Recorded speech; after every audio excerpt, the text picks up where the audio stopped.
بسم اللہ الرحمن الرحیم رب اشرح لی صدری ویسر لی امری واحلل عقدۃ من لسانی یفقہوا قولی رضیت باللہ ربا وبالاسلام دینا وبمحمد صلی اللہ علیہ وسلم نبیا ورسولا اللہ اکبر اللہ اکبر اللہ اکبر لبیک لبیک لبیک یا رسول اللہ صلی اللہ علیہ وسلم الحمد للہ رب العالمین والصلاة والسلام علی خاتم النبیین سید الرسل وخاتم المعصومین وعلی آلہ واصحابہ اجمعین اما بعد فاعوذ باللہ من الشیطان الرجیم بسم اللہ الرحمن الرحیم وممن خلقنا امہ یہدون بالحق وبہ یعدلون صدق اللہ العظیم وصدق رسولہ النبی الکریم الامین ان اللہ وملائکتہ یصلون علی النبی یا ایہا الذین آمنوا صلوا علیہ وسلموا تسلیما الصلاۃ والسلام علیکہ یا سیدی یا رسول اللہ وعلی آلک واصحابک یا حبیب اللہ الصلاۃ والسلام علیکہ یا سیدی یا خاتم النبیین وعلی آلک واصحابک یا سیدی یا خاتم المعصومین مولاي صلی وسلم دائما ابدا علی حبیبک خیر الخلق کلہم منزہ عن شریک فی محاسنہ فجوہر الحسن فیہ غیر منقاسم محمد تاج رسل اللہ قاطبۃ محمد صادق الاقوال والکلم محمد ذکرہ روح لانفسنا محمد شکرہ فرد علی الامم ربی صلی وسلم دائما ابدا علی حبیبک خیر الخلق کلہم اللہ تبارک و تعالی جل جلالہ وعم نوالہ وتم برہانہ وعظم شانہ وجل ذکرہ وعز اسمہ کی حمد و ثنا اور حضور سرور کائنات مفخر موجودات زینت بزم کائنات دستگیر جہاں غم گسار زماں سید سروراں حامی بے کساں قائد المرسلین خاتم النبیین احمد مجتبی جناب محمد مصطفیٰ صلی اللہ علیہ وآلہ وصحابہ وبارک وسلم کے دربار گوہر بار میں ہدیہ درود و سلام عرض کرنے کے بعد السلام علیکم ورحمۃ اللہ وبرکاتہ۔ رب ذوالجلال کے فضل اور توفیق سے خطبہ جمعۃ المبارک کے موقع پر جزیرۃ العرب کانفرنس میں ہمیں شرکت کی سعادت حاصل ہو رہی ہے۔ میری دعا ہے خالق کائنات جل جلالہ جزیرۃ العرب کو یہود و نصارہ کی سازشوں سے محفوظ فرمائے۔ رب ذوالجلال بلاد الحرمین الشریفین کی خیر فرمائے اور خالق کائنات جل جلالہ حجاز مقدس کو امت مسلمہ کے لیے ہمیشہ کے لیے امن و سکون کا گہوارہ بنائے۔ رب ذوالجلال نے عرب شریف کی سرزمین کو امت مسلمہ کے لیے مقدس ترین سرزمین قرار دیا، یہاں تک کہ مکہ مکرمہ اور مدینہ منورہ دونوں مقدس ترین مقامات سرزمین عرب کی آغوش کے اندر موجود ہیں، اور رب ذوالجلال نے انبیاء کرام علیہم السلام کی اکثریت کے لیے ان کی بعثت کے لیے مقدس سرزمین کو اور اس سے ملحق ایریاز میں اللہ نے ان کو مبعوث کیا، اور تمام رسولوں کے سردار خاتم النبیین احمد مجتبی جناب محمد مصطفیٰ صلی اللہ علیہ وسلم جس جگہ پہ رونق افروز ہیں وہ اسی جزیرۃ العرب کا مقدس شہر مدینہ منورہ ہے۔ یہ سرزمین جس طرح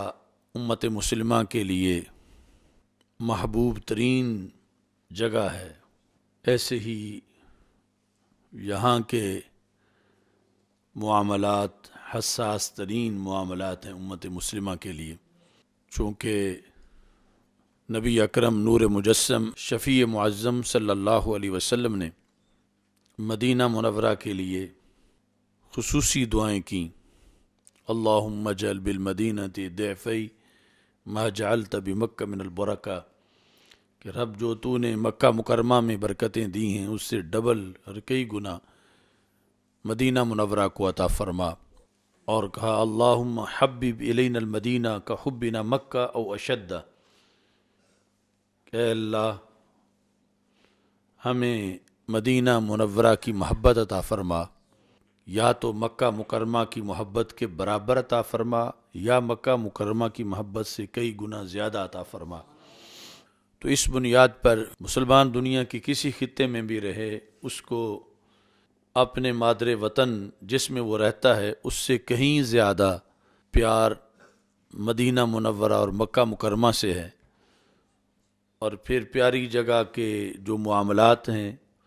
امن و آشتی کے لحاظ سے، وہ اپنے اپنے ملکوں سے زیادہ بڑھ کر امت مسلمہ کو اس جگہ کی فکر ہے کہ جہاں رسول اکرم نور مجسم شفیع معظم صلی اللہ علیہ وسلم رونق افروز ہیں۔ پورا عرب اس انداز سے امت مسلمہ کے لیے محبتوں کا مرکز ہے۔ فاضل بریلوی اعلی حضرت امام محمد رضا خان قدس سر العزیز فرماتے ہیں تاب مرآت سحر، کہ جو صبح کا آئینہ ہے اس کی چمک کا مدار کس پہ ہے؟ تاب مرآت سحر، جو مرآت سحر ہے اس کے اندر جو چمک ہے وہ عرب کے بیابانوں کی گرد و غبار کی بنیاد پر ہے۔ غازائے روئے کمر دودے چراغان عرب، جو عرب کے چراغ ہیں ان کا جو دھواں ہے اس میں بھی اتنا نور ہے کہ جس کی وجہ سے چاند سورج اس سے اپنا بناؤ سنگار کرتے ہیں۔ تاب مرآت سحر گردے بیابان عرب، غازائے روئے کمر دودے چراغان عرب، یعنی عرب میں اتنا حسن ہے، بہاریں تو بہاریں رہیں، عرب کے جو بیابان ہیں ان بیابانوں کا جو غبار ہے وہ غبار جب صبح اپنے چہرے پہ ملتی ہے تو زمانہ روشن ہو جاتا ہے۔ اور یہاں کے جو چراغ ہیں ان کی روشنی تو روشنی رہی، ان کا جو دھواں ہے اس دھوئیں میں اتنا اجالا ہے کہ وہ دھواں جس وقت چاند اور سورج اپنے چہرے پہ ملتے ہیں تو اللہ ان کو روشنی عطا کر دیتا ہے۔ اس عرب میں پھر حرمین شریفین کا مقام و مرتبہ مزید بلند و بالا ہے۔ عرب شریف میں ابن عبد الوہاب محمد بن عبد الوہاب نجدی نے جب ابن سعود کی معاونت کے ساتھ اپنا خود ساختہ دین لانچ کیا، اس وقت پوری دنیا میں اس سلسلہ کے اندر ایک کرب محسوس کیا گیا۔ اس نے بظاہر توحید کے نام پر شرک مٹانے کے لیے برطانیہ سے معاہدہ کر کے اس پاک عرب کے اندر جنگیں لڑی، جن جنگوں کے اندر امت مسلمہ کا بے تحاشا خون بہایا گیا۔ یہ عنوان المجد فی تاریخ نجد خود انہی کی لکھی ہوئی کتاب اس زمانے کی، اس میں ان ساری جنگوں کی تفصیلات ہیں۔ ان جنگوں میں مارے جانے والے شہید ہونے والے یہودی یعنی غیر مسلم لوگ نہیں تھے جو مارے جا رہے تھے، سارے کے سارے مکہ مکرمہ، مدینہ منورہ، طائف اور یہ جو حجاز مقدس کے شہروں کے لوگ تھے جن کا انہوں نے تذکرہ کیا کہ ہم نے ان کے باغ کاٹے، ان کے جانور مارے، ان کی بیویاں لوٹیں، انہیں ہم نے قتل کیا، فلاں تاریخ کو فلاں جگہ پہ کیا، فلاں تاریخ کو فلاں جگہ پہ کیا۔ تقریباً 3 لاکھ مسلمان شہید ہوئے، جس کے نتیجے میں یہ موجودہ حکومت قائم ہوئی جس کو سعودی حکومت کہا جاتا ہے۔ یعنی پورے عرب کے وسائل پر انہوں نے قبضہ کیا برطانیہ کی مدد سے، اور برطانیہ اپنے مفادات کے لیے قبضہ کر رہا تھا، ان سے بہت سا کام لینے کے لیے، اور پھر یہود اپنے مفادات کے لیے ان کی حمایت کر رہے تھے۔ تو اس طرح کر کے یہ لوگ عرب پہ قابض ہوئے، اور پھر ایک خود ساختہ دین انہوں نے لانچ کیا، اور اس دین کو جو نہیں مانتا تھا اسے مرتد قرار دیا۔ اس کے بارے میں من یرتد منکم عن دینہ والی آیات اس کتاب میں بھی لکھی ہوئی ہیں کہ یہ پڑھ کر ہم نے ان لوگوں کا صفایا کیا کہ جو ہماری حکومت نہیں مانتے تھے، ہم نے انہیں مرتد قرار دیا۔ اور محمد بن عبد الوہاب کے بارے میں انہوں نے اس کتاب کے اندر یہ لکھا، صفحہ نمبر 40 پر، فرحم اللہ ھذا الشیخ الذی اقامہ اللہ مقام رسلہ وانبیائہ فی الدعوۃ الی دینہ، اللہ اس شیخ پہ رحم کرے جس شیخ کو اللہ نے اپنے اور رسولوں کے قائم مقام کیا دین کی طرف دعوت کے لحاظ سے، مقام رسلہ و انبیائہ۔ اس واسطے ہمارے بہت سے اکابر نے، جو متنبی لوگ ہیں جنہوں نے دعوی نبوت کیا، اس لسٹ میں بھی ابن عبد الوہاب کو شامل کیا، بالخصوص پیر سید مہر علی شاہ صاحب رحمۃ اللہ علیہ کی جو پرانی تصنیفات ہیں ان کے اندر بھی۔ اور لفظ نبی بولے بغیر جو ایک نبی کا تقاضا ہوتا اتباع کا، وہ تو ابن عبد الوہاب کی کتابوں میں خود موجود ہے کہ جس انداز میں اس نے اپنی گھڑی ہوئی شریعت کو نافذ کرنے کی کوشش کی۔ بلکہ اس زمانے کے اندر جب عرب کے مختلف علاقوں میں اس کی تحریک کے رد عمل میں جب قبائل کھڑے ہوئے، تو پھر ابن سعود کے ساتھ اس نے جو اتحاد کیا، بر صغیر پاک و ہند کے اندر اس چیز کو جب محسوس کیا گیا تو دیوبند کا وفد بھی وہاں مذاکرات کے لیے پہنچا کہ تم امت مسلمہ سے زیادتی کر رہے ہو۔ ایک وفد تو دوسری طرف سے جو علماء تھے ان میں، اور محمد علی جوہر کی قیادت میں، انہوں نے بھی آ کر بر صغیر پاک و ہند میں یہ کہا کہ وہ نام تو قرآن و سنت کا لیتے ہیں، مگر وہ قرآن و سنت کو محض اپنے اقتدار کے لیے آڑ بنائے ہوئے ہیں، اصل ان میں مقاصد اور ہیں۔ اور شبیر عثمانی نے دیوبند کی قیادت کا جو وفد تھا، اس نے اپنی کتاب فتح الملہم جو مسلم شریف کی اس کی عربی میں شرح ہے، اس میں اس نے لکھا کہ ہمارا جب وہاں پر ابن سعود سے مکالمہ ہوا تو وہ لاجواب ہو گیا۔ ہم نے کہا کہ تم نے طائف کے مسلمانوں کے قتل عام کا حکم کیوں دیا؟ تو اس نے کہا کہ وہ مشرک ہو گئے ہیں، اس لیے میں نے ان کا قتل عام کا حکم دیا۔ ہم نے کہا کس بنیاد پہ مسلم ہوئے؟ تو اس نے کہا کہ وہ قبروں کو سجدہ کرتے ہیں جس طرح کے بتوں کو سجدہ کیا جاتا ہے۔ تو اس پر یعنی اگرچہ یہ ایک الزام تھا، لیکن پھر بھی شبیر عثمانی نے اس پر مواخذہ کیا کہ تمہارے بقول جو بھی سجدہ کرے کسی کو وہ عبادت کا ہی کرتا ہے؟ تو اس نے کہا جو بھی کسی کو سجدہ کرتا ہے وہ اس کی عبادت کرتا ہے تو وہ کفر کرتا ہے۔ تو اس پر پھر شبیر عثمانی نے کہا کہ جو کفر ہے ہمیشہ کفر ہے، جو شرک ہے ہمیشہ شرک ہے، تو اگر ہر سجدہ ہی عبادت ہے تو پھر حضرت یوسف علیہ السلام کے بھائیوں نے جو کیا تھا وہ بھی عبادت ہی ہونا چاہیے، چونکہ کبھی بھی اسلام شرک کی تو اجازت نہیں دیتا۔ تو اس پر وہ مبہوت ہوا اور کہا کہ یہ ہمارے علماء اس کا جواب دیں گے، مجھے تو اس کا جواب نہیں آتا۔ تو اس طرح کر کے دھونس دھاندلی سے انہوں نے ایک فکر کو توحید کا نام دے کر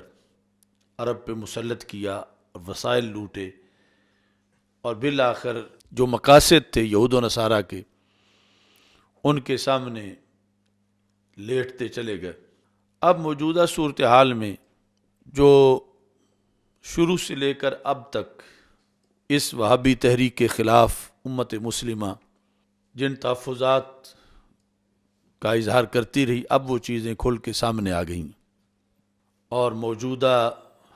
محمد بن سلمان اس کی شکل میں جزیرۃ العرب پوری طرح یہود و نصارہ کے پنجے وہاں مضبوطی سے گاڑے جا رہے ہیں۔ نیوم سٹی کی صورت میں دجال کا اڈا قائم کیا گیا ہے، اور وہ عرب کی سرزمین پر یہود و نصارہ کی سٹیٹ ہے جو کہ تعمیر ہو چکی ہے، اور اس میں اذان، قرآن، دین اسلام، ان میں سے کسی چیز کا حوالہ نہیں دیا جا سکتا، اور ہے وہ سعودی عرب کے اندر۔ اور پھر چلتے چلتے جو بے حیائی، عریانی، فحاشی کے اڈے کھولے گئے، اور پھر پچھلے دنوں 80,000 کا ایک اجتماع کیا گیا، عریانی فحاشی کی گیدرنگ تھی جس میں کلمۃ اللہ کی اتنی توہین کی گئی کہ پرچم سعودی عرب جس پہ کلمہ لکھا ہوا ہے اسے ننگی عورتوں نے اپنے بدن سے لپیٹا، اور اس کو ہاتھ میں پکڑ کے اس جھنڈے کو ڈانس کیا، اور یہود و نصارہ کے وہاں پر سکالر اس میں شریک ہوئے۔ اب اس کے بعد جو ہے وہ اسی سرزمین پر کرسمس کی شکل میں دین اسلام کے خلاف بہت بڑا حملہ کیا گیا، اور یہ ہم امت مسلمہ کے لیے، امت مسلمہ کے علماء کے لیے، امت مسلمہ کے جتنے بھی بیدار مغز لوگ ہیں، ہم سب کے لیے یہ بہت بڑا الارم ہے خطرے کا، کہ یہ سرزمین مقدس جہاں پر عریانی فحاشی کی کسی ایک چیونٹی کا رینگنا بھی برداشت نہیں تھا، وہاں پر یہ بدمست ہاتھی شریعت مطہرہ کی دھجیاں اڑا رہے ہیں، اور پھر ہر اگلے دن یہود و نصارہ کی خوشنودی کے لیے کام کیا جا رہا ہے۔ اب جو کچھ ابھی 25 دسمبر کو ہوا، اس کے لحاظ سے مختلف اخبارات میں جو سرخیاں لگیں، لأول مرۃ سعودیون یحتفلون بعید المیلاد شجرۃ الکرسماس، یہ اس طرح کی تصویریں، یعنی وہ سرزمین جہاں پر عید میلاد کا لفظ آج بالآخر استعمال ہوا سرکاری سرپرستی میں، تو کرسمس کے لیے ہوا، جہاں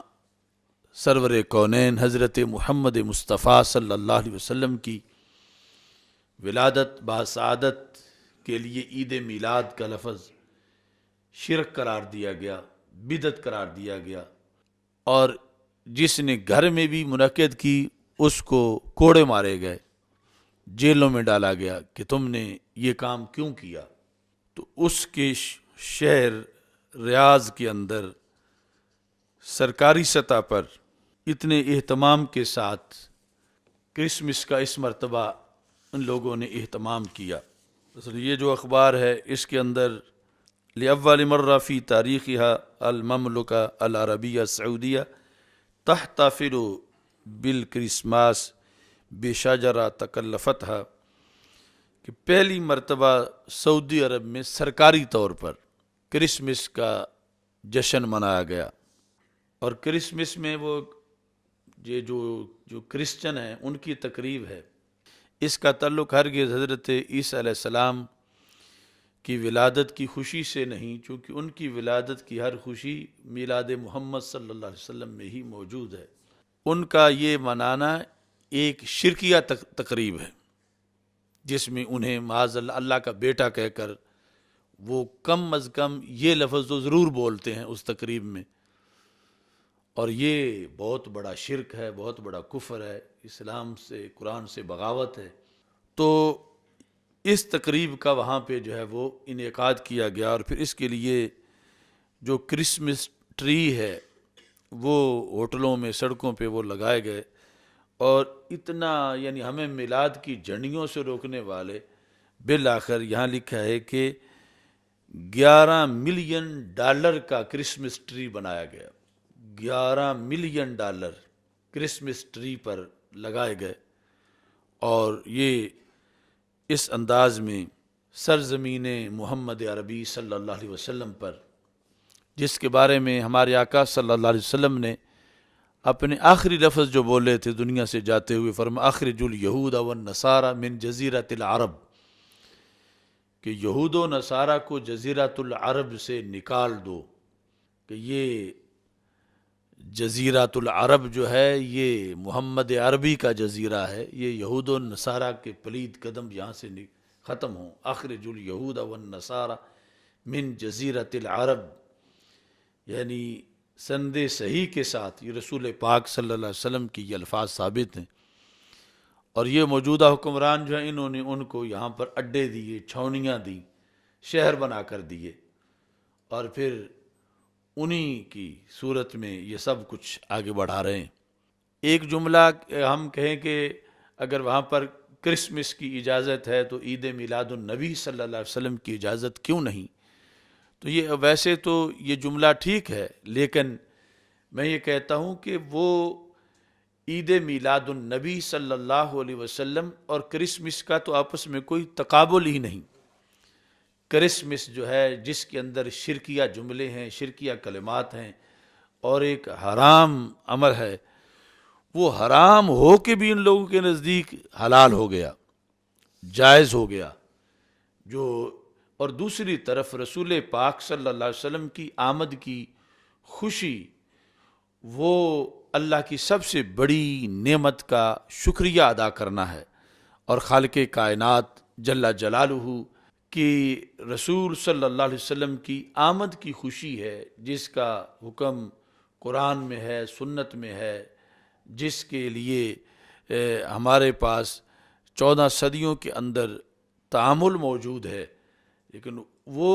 انہیں نصیب نہیں، اور یہ دنیا کے سامنے ان کا جو وہ چھپا ہوا بغض نبی تھا اس کا اظہار ہونا تھا، کہ آج یعنی یہ 5 بندے بھی جمع نہیں ہونے دیتے ریاست کی سڑکوں پر 12 ربیع الاول شریف کو، کہ 5 بندوں کا جلوس بھی ممنوع ہے، یہ نہیں کر سکتے رسول پاک صلی اللہ علیہ وسلم کی آمد کی خوشی پر، لیکن دوسری طرف جو ہے انہیں خود وہ جن کا لگایا ہوا پودا ہے، اور جن کے لیے وہ کام کر رہے ہیں۔ اب بالآخر وہاں کے مفتی بھی خاموش ہیں، یعنی جو ابھی چند دن ہوئے وہ توصیف الرحمان میرے خلاف اس نے وہاں سے تقریر جو ہے وہ کی، کہ میرے جو عید میلاد النبی صلی اللہ علیہ وسلم کے دلائل ہیں ان کے جواب دینے کی کوشش میں، لیکن ان کو اتنی حیا نہیں کہ وہ ادھر تو عید میلاد النبی صلی اللہ علیہ وسلم کو اب بھی روک رہے ہیں، اور ادھر جو ہے وہ کرسمس کے لیے اتنی تیاریاں کر کے اور پھر اتنی داد وصول کر رہے ہیں ویسٹ سے، اور یہ مسلسل ان کی طرف سے کئی سالوں سے اس سلسلہ کی تیاریاں ہو رہی تھیں، اور بالآخر اب وہ صورتحال جو ہے وہ سامنے آئی، یہاں تک کہ کچھ اخبارات جو ہیں انہوں نے یہ جو محمد بن سلمان کے مختلف کارنامے ہیں اس کا ذکر کرتے ہوئے یہ ذکر کیا کہ اور بہت سی تبدیلیاں جہاں آئیں وہاں پر ایک تبدیلی جو ہے وہ یہ بھی آئی، لیکن اجرت المملکۃ فی السنوات الاخیرۃ تغییرات اجتماعیہ کبیرہ و اصلاحات اقتصادیہ یقودها ولی العہد محمد بن سلمان، کہ سعودی حکومت نے ان آخری سالوں کے اندر بہت سی تبدیلیاں اس ملک کے اندر نافذ کیں، بہت سی اقتصادی اصلاحات کیں ولی عہد محمد بن سلمان کی قیادت میں۔ فسمح للنساء بقیادت السیارات، یہ کارناموں میں یہ کہ اس نے عورتوں کو ٹیکسیاں چلانے کی اجازت دی، و بدخول مراعب کرات القدم، فٹ بال کی گراؤنڈوں میں عورتوں کے جانے کی اجازت دی۔ وعید فتح دور السینما، اور پھر سینما جو ہیں وہ کھولے گئے سلطنت کے اندر۔ وسامح باقامت حفلات غنائیہ صاخبہ، بڑے بڑے میوزک شو ان کی جو ہے وہ اجازت دی، اور بڑے بڑے میلے جو ہیں وہ رقص و سرور کے اس کے کہنے پر جو ہیں وہ شروع کیے گئے۔ تو کہتا ہے کہ اسی کے تناظر کے اندر اس نے پھر یہ پابندیاں بھی ڈھیلی کی ہیں، اور اب کرسمس منانے کی اجازت بھی سعودی عرب کے اندر جو ہے وہ دی گئی۔ انگلش اخبارات جو ہیں انہوں نے کہا کہ یہ پچھلے سال سے اس سلسلہ میں کوشش کی جا رہی تھی، اور بالآخر وہ کوشش کامیاب ہوئی، جس کے اندر انہوں نے لکھا ہے Christmas comes to Saudi Arabia for the first time, پہلی بار سعودی عرب میں کرسمس منائی گئی۔ اور لکھا ہے کہ مسلم country Saudi Arabia celebrated Christmas for the first time, the country no doubt has recently experienced a lot of changes in terms of liberalizing the use of the other religious symbols and celebrating non-Muslim holidays۔ جو غیر مسلموں کے جو تہوار ہیں ان کو celebrate کرنے کے لحاظ سے، اور دیگر جو مذاہب ہیں ان کو آزادی دینے کے لحاظ سے سعودی عرب کے اندر جو ہے وہ مسلسل تیزی کے ساتھ کام کیا جا رہا ہے اور تبدیلیاں آ رہی ہیں۔ اب اس طرف غیر مسلموں کو کھلی چھٹی ہے اور مسلمانوں کے لیے پابندیاں ہیں۔ ہزاروں لوگ اس وقت بھی سعودی جیلوں میں ہیں کہ ان کے جرم کیا ہے کہ انہوں نے صلاۃ و سلام پڑھا ہے، ان کا جرم کیا ہے کہ انہوں نے محفل میلاد منعقد کی ہے، ان کا جرم کیا ہے انہوں نے 11ویں شریف دی ہے۔ اس طرح جیلیں بھری ہوئی ہیں، اور دوسری طرف جو ہے وہ یہ نان مسلم جو ہیں ان کے لیے صرف اسی پس منظر میں کہ جیسے جو لوگ ان کو لائے تھے بالآخر وہ پرانے معاہدے ان پر عمل درآمد ہو رہا ہے، اور یہ سب کچھ یہود اور سعود کا جو اتحاد تھا اس گٹھ جوڑ کے نتائج سامنے آ رہے ہیں۔ اس میں یہ بھی لکھا گیا ہے کہ to the surprise of Saudi citizens, Saudi شہریوں کو حیران کرنے کے لیے there was deliberate display of Christmas trees, some of which were priced at around $3,000 especially around the kingdom of Riyadh۔ یعنی سعودی شہریوں کو متاثر کرنے کے لیے عام شہراؤں کے اوپر جان بوجھ کے ڈسپلے کیا گیا، نمائش کی کرسمس ٹریز لگائے گئے، اور ان میں سے بعض وہ تھے اس اخبار کی رپورٹ کے مطابق کہ جو کرسمس ٹری، ایک کرسمس ٹری $3,000 کا بنایا گیا، یعنی ایک کی اتنی قیمت لگائی گئی، اور جو سب سے ٹاپ پر تھا وہ $11 ملین کا ایک درخت تھا کرسمس ٹری جس کا اہتمام کیا گیا۔ یعنی ادھر چند جھنڈیوں پر شرک اور بدعت کے فتوے لگا کر اس پر اتنا طوفان بدتمیزی اٹھایا جاتا ہے، اور ادھر کرسچن جو ہیں ان کی خوشنودی کے لیے جو ہے وہ $3,000 کے کرسمس ٹری اس موقع پر جو ہے وہ لگائے گئے۔ کہتے ہیں recall that the kingdom started easing restrictions Christmas celebration last year, کہ گزشتہ سال سے کرسمس منانے کے لیے پابندیاں ڈھیلی کی جا رہی تھیں، اس کی فضا ہموار کی جا رہی تھی، اور جو میوزک فیسٹیول ہے اور اس طرح کے پروگرام پہلے کر کے یہ پابندیاں اٹھائی جا رہی تھیں، ڈھیلی کی جا رہی تھیں۔ This move was to show how tolerant it has been toward non-Muslim religious festivals کہ جو نان مسلم ہیں ان کے لیے کتنی برداشت ہے سعودی عرب میں، یہ دکھانے کے لیے یہ سب کچھ کیا جا رہا ہے۔ یعنی مسلمانوں کے لیے زمین تنگ اور غیر مسلموں کے لیے خواہ مندر بنائیں، خواہ ان کو ایوارڈ دیں اور خواہ ان کے ساتھ وہ معاہدے دفاعی کریں۔ اب یہ ساری صورتحال اگر عام کسی جزیرے کے اندر ہوتی تو اس پر تشویش نہیں تھی، یہ اس جزیرۃ العرب میں سب کچھ ہو رہا ہے کہ جہاں ہمارے آقا صلی اللہ علیہ وسلم اب بھی رونق افروز ہیں اور جہاں پوری امت مسلمہ کا مرکز ہے، اور جہاں کے لیے رسول پاک صلی اللہ علیہ وسلم نے یہ ارشاد فرمایا اخرجوا الیہود والنصارى من جزیرۃ العرب، وہاں آباد کیا جا رہا ہے ان کو، اور پھر اس آبادی کو سپورٹ جو ہے وہ جس شخص کی دعوت نے اور جس شخص کی تبلیغ نے اور جس شخص کے دین نے یہ سب کچھ رستہ ہموار کیا وہ محمد بن عبد الوہاب ہے۔ اور یہ وہ گٹھ جوڑ تھا کہ جس کے ڈاکومنٹس ہمارے پاس اگرچہ پہلے موجود تھے، جب میں عراق پڑھتا تھا اس وقت بھی وہاں سے ہم نے وہ اصل وثائق ان کی فوٹو کاپی حاصل کی جو برطانیہ کے ساتھ ان لوگوں کے معاہدے تھے، لیکن اب یہ جو صورتحال اس سے ہٹ کے بھی سامنے آ رہی ہے کہ واقعی یہ خطرناک ترین انقلاب تھا اسلام کے خلاف، جس کو بظاہر توحید کا نام دیا گیا، اور بالآخر یہ فاقہ کش جو موت سے ڈرتا نہیں کبھی، روح محمد اس کے بدن سے نکال دو، فکر عرب کو دے کے فرنگی تخیلات، اسلام کو حجاز و یمن سے نکال دو، یہ جو ابلیس کی شورا کے اندر ابلیس کا پیغام تھا اپنے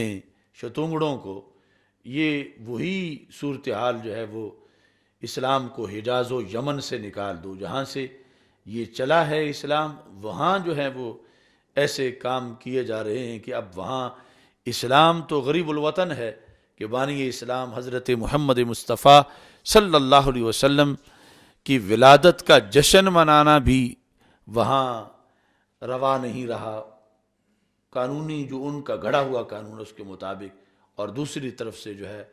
وہ غیر مسلموں کے لیے اس قدر چھوٹ دی جا رہی ہے۔ اب اس میں خدشہ یہ ہے کہ رسول اکرم صلی اللہ علیہ وسلم نے پھر ان حالات کی بھی نشاندہی فرمائی تھی جہاں تک اب صورتحال پہنچ چکی ہے، اور یہ پوری امت کے لیے تشویش کا باعث ہے۔ صحیح مسلم شریف میں حدیث شریف ہے، حضرت حذیفہ رضی اللہ تعالی عنہ غفاری ان سے مروی ہے،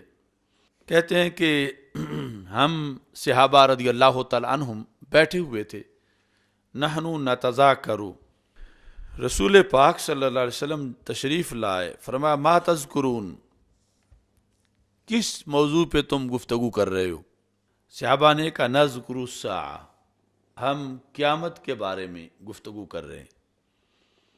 قیامت کی علامات کے بارے میں۔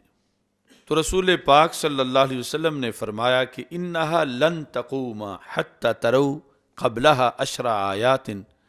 کہ ہرگز اس وقت تک قیامت نہیں آئے گی جب تک کہ تم اس سے پہلے 10 نشانیاں نہ دیکھ لو۔ تم سے مراد ہے یعنی جو بھی زمین پہ زندہ لوگ اس وقت ہوں گے تو 10 نشانیاں پہلے آئیں گی، پھر قیامت آئے گی۔ وَذَكَرَ مِنْهَا 3 خُسُوفٍ،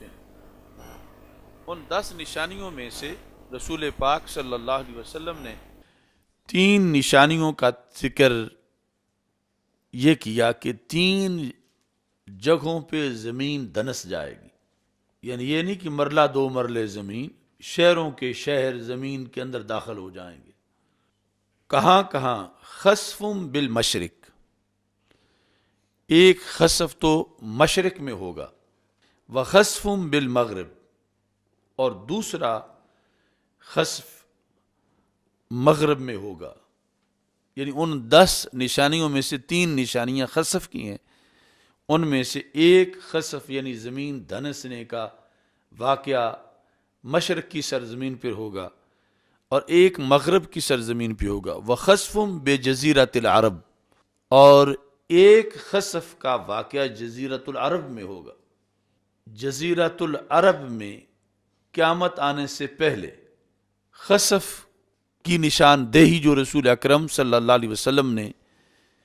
کی تو اس کے اسباب یہ لوگ مہیا کر رہے ہیں. یعنی ان کے برے کرتوت جو ہیں،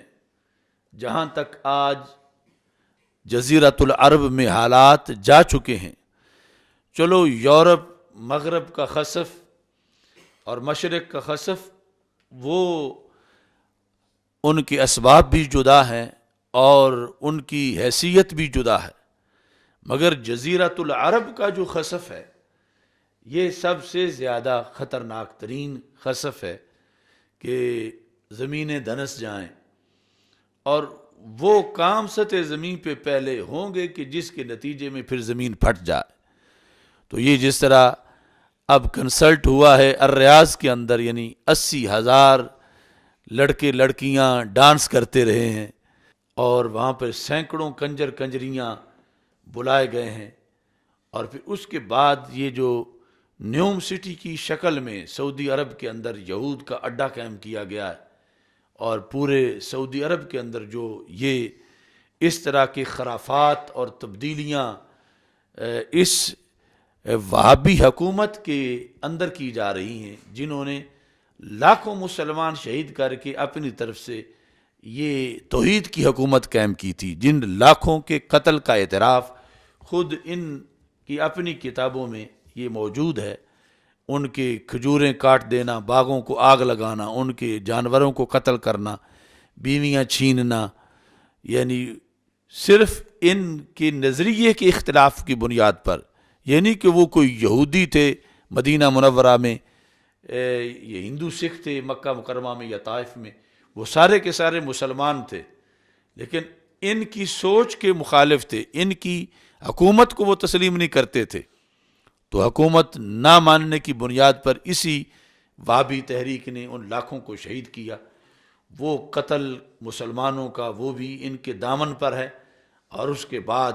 پھر چلتے چلتے بالآخر جن برے مقاصد کے لیے ان کو ہائر کیا گیا تھا مرکز اسلام کے اندر، اب یہ ان مقاصد کو پورا کر کے مزید امت مسلمہ کو دکھ پہنچا رہے ہیں. اور سب سے بڑھ کے رسول اکرم نور مجسم شفیع معظم صلی اللہ علیہ وسلم کو تکلیف پہنچا رہے ہیں، سرکار کو دکھ دے رہے ہیں. اب کتنی دکھ کی بات ہے کہ وہ فرانس کا صدر، جس نے خود اپنی حکومت میں خاکے بنوائے، دیواروں پہ لگائے، بسوں پہ لگائے، انہوں نے اس کو بلا کر ایوارڈ دیا رسول اکرم صلی اللہ علیہ وسلم کے دیش میں. تو نبی اکرم نور مجسم شفیع معظم صلی اللہ علیہ وسلم نے جب یہ ارشاد فرمایا تھا صحابہ کرام رضی اللہ تعالی عنہم سے، اکثر الصلاۃ علیہ یوم الجمعہ فإنہ یوم مشہود، کہ جمعہ کے دن مجھ پر کثرت سے درود پڑھنا کہ یہ حاضری کا دن ہے. یعنی حاضری کا ایک مطلب یہ ہے کہ فرشتے کثرت سے تمہیں ملنے آتے ہیں، زمین والوں کو دیکھنے آتے ہیں، تو جب تم درود پڑھ رہے ہوگے تو وہ خوش ہوں گے. یہ یوم مشہود ہے. تو صحابہ کرام رضی اللہ تعالی عنہم نے پوچھا وبعد الموت، کہ یا رسول اللہ صلی اللہ علیہ وسلم موت کے بعد کیا ہوگا جب آپ اس دنیا سے تشریف لے جائیں گے؟ کیف تعرض علیک صلاتنا، ہمارا درود آپ پہ کیسے پہنچایا جائے گا؟ یعنی صرف روح پہ یا صرف جسم پہ یا روح اور جسم دونوں کے مجموعے پر؟ تو اس موقع پر رسول پاک صلی اللہ علیہ وسلم نے ارشاد فرمایا وبعد وفاتی ان اللہ حرم علی الارض ان تاکل اجساد الانبیاء فنبی اللہ حی یرزق. پر میرے وصال کے بعد یہ ہے کہ اللہ نے زمین پر یہ حرام کر دیا ہے، وہ کسی بھی نبی کی جسم کو کھا نہیں سکتی.